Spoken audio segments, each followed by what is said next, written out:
नमस्कार, this is S के सिंह और आप देखना शुरू कर चुके हैं राजनीति से जुड़ा हुआ प्रोग्राम द पॉलिटिक्स। एक तरफ जहां इस देश के प्रधानमंत्री नरेंद्र मोदी देश के तीसरी बार प्रधानमंत्री बनने की लालसा लिए हुए राम मंदिर के निर्माण और रामलला के प्राण प्रतिष्ठा को लेकर देश के मंदिर मंदिर भटक रहे हैं, वहीं पे इस देश में कि सबसे बड़ी अपोजिशन पार्टी का प्रतिनिधित्व करने वाले राहुल गांधी अपने न्याय यात्रा पर हैं और कहीं ना कहीं इन दोनों नेताओं के जो एक्टिविटीज इस संबंध में पूरे समूचे देश में दिख रही है वो कहीं ना कहीं 2024 के इलेक्शन को लेकर है।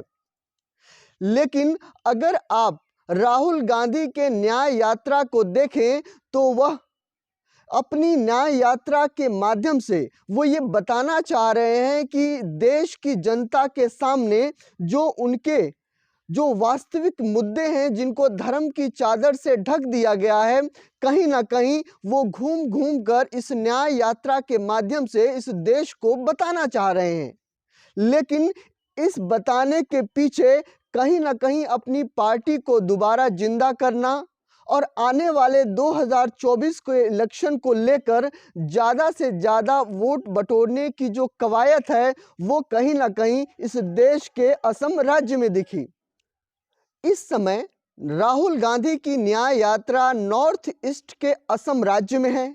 यह राज्य एक छोटा सा राज्य है और जिसके वर्तमान मुख्यमंत्री हेमंत विश्वकर्मा हैं। अगर आप हेमंत विश्वकर्मा को देखें तो वह दिल्ली की सत्ता से उनकी नज़दीकियां और कहीं ना कहीं अमित शाह और नरेंद्र मोदी के लाडले कहे जाते हैं। लेकिन इसी असम में राहुल गांधी पर एफआईआर करने या फिर उनको गिरफ्तार करने की धमकी ने इस देश के राजनीतिक माहौल में सरगर्मी पैदा कर दी है। अगर आप ध्यान से देखें तो राहुल गांधी ने हेमंत विश्वकर्मा पर यह आरोप लगाया है कि हेमंत विश्वकर्मा इस देश के सबसे भ्रष्ट मुख्यमंत्री हैं।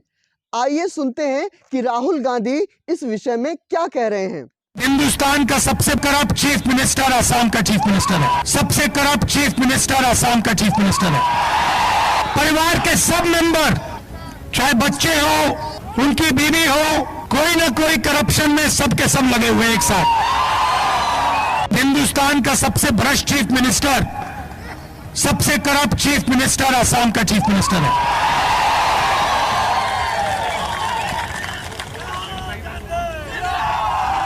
सही बात बोली।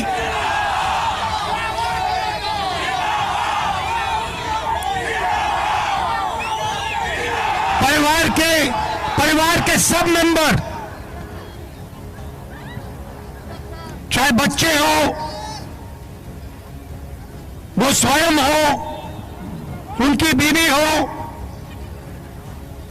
कोई ना कोई करप्शन में सबके सब लगे हुए एक साथ। और वो सोचते हैं, देखिए, वो सोचते हैं कि पैसे से पूरी असम की जनता को खरीदा जा सकता है, क्योंकि उनको पैसे से खरीदा जा सकता है, इसलिए वो सोचते हैं कि पूरी असम की जनता को पैसे का खरीदा जा सकता है। असम की जनता पैसे से नहीं खरीदी जा सकती। नमस्कार। इस स्वागत के लिए, प्यार भरे स्वागत के लिए आप सबको बहुत बहुत धन्यवाद। पिछले साल कन्याकुमारी से कश्मीर तक हमने भारत जोड़ो यात्रा करी। 4000 किलोमीटर कांग्रेस पार्टी और लाखों लोग एक साथ चले थे। भारत जोड़ो यात्रा के पीछे सोच जो नफरत बीजेपी के लोग, आरएसएस के लोग फैला रहे हैं, उसके खिलाफ खड़े होने का था।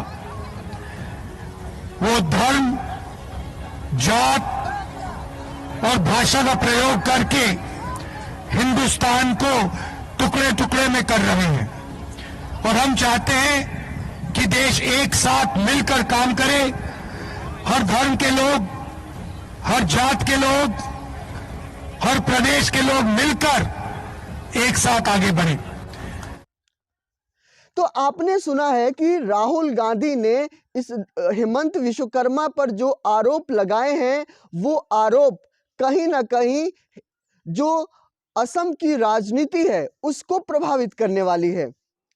अगर हम असम की वास्तविक राजनीतिक परिस्थिति को देखें तो इस समय जो असम में टोटल जो सीटें हैं लोकसभा की वो 14 हैं और विधानसभा की सीटें 126 हैं।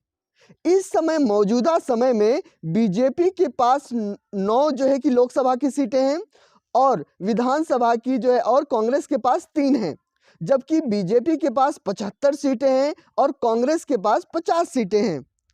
लेकिन अगर आप लास्ट लोकसभा के इलेक्शन को देखें तो लोकसभा के इलेक्शन में जहां पे बीजेपी को 44.05% वोट मिले हैं, वहीं पर कांग्रेस को 43.68% वोट मिले हैं। अगर आप वोट के नजरिए से देखें तो 1% का वोट भी असम के 14 लोकसभा सीटों को बहुत बुरी तरीके से प्रभावित करने वाला है। यदि इस राज्य में राहुल गांधी की यात्रा अगर थोड़ा बहुत भी प्रभाव डालती है तो आने वाले लोकसभा चुनाव में जो 9 सीटें बीजेपी के पास है वो कहीं ना कहीं कांग्रेस के खाते में जा सकती है। और इसी बात को लेकर असम के मुख्यमंत्री हेमंत विश्वकर्मा की बौखलाहट समझ में आती है। लेकिन इस बौखलाहट को अगर आप देखें तो उन्होंने सिर्फ यहीं तक नहीं कहा, उन्होंने असम के जो मुख्यमंत्री हैं उन्होंने राहुल गांधी पर एफआईआर करने और उनको गिरफ्तार करने की जो धमकी दी है, उसके बाद दिल्ली की जो सत्ता है या दिल्ली की जो राजनीति है उसमें हलचल सी मच गई है।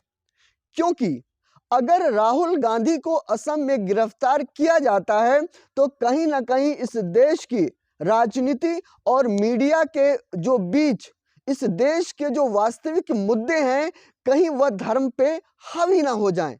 और शायद इसी बात को लेकर आपको मैं बता दूं कि यहाँ पे हेमंत विश्वकर्मा ने ना केवल राहुल गांधी के न्याय यात्रा की आलोचना की है बल्कि उसको न्याय यात्रा ना बोलकर मियां यात्रा भी कहा है।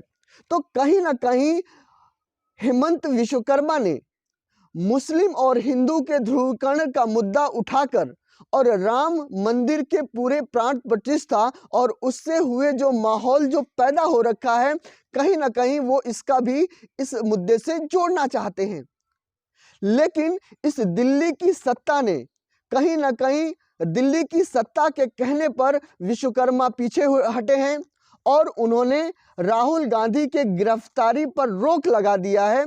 क्योंकि दिल्ली की सत्ता चाहती है कि जिस तरीके से मौजूदा राजनीति में जहां पर समूचा देश और इस देश की मीडिया राम रथ पर सवार होकर देश में बीजेपी को सत्ता में लाने के लिए तैयार है, वहां पर इस तरीके की कोई भी घटना कहीं ना कहीं उस पूरे समीकरण को बदल सकती है। इसलिए शायद इस दिल्ली की सत्ता ने राहुल गांधी को गिरफ्तार करने से मना कर दिया है। वह चाहती है कि यह यात्रा जिस तरीके से निकली है उसी तरीके से गुजर जाए। लेकिन इस पूरे मुद्दे पर क्या राहुल गांधी का वो बयान और राहुल गांधी की न्याय यात्रा सही है? अगर इस मुद्दे पर आपकी क्या राय है? अगर आप इस पूरे बयान से सहमत हैं तो इस वीडियो को लाइक करें, अगर असहमत हैं तो डिसलाइक करें और कमेंट बॉक्स में ये लिखकर बताएं मुझे कि आपकी राय इस पूरे मुद्दे पर क्या है। नमस्कार, जय हिंद।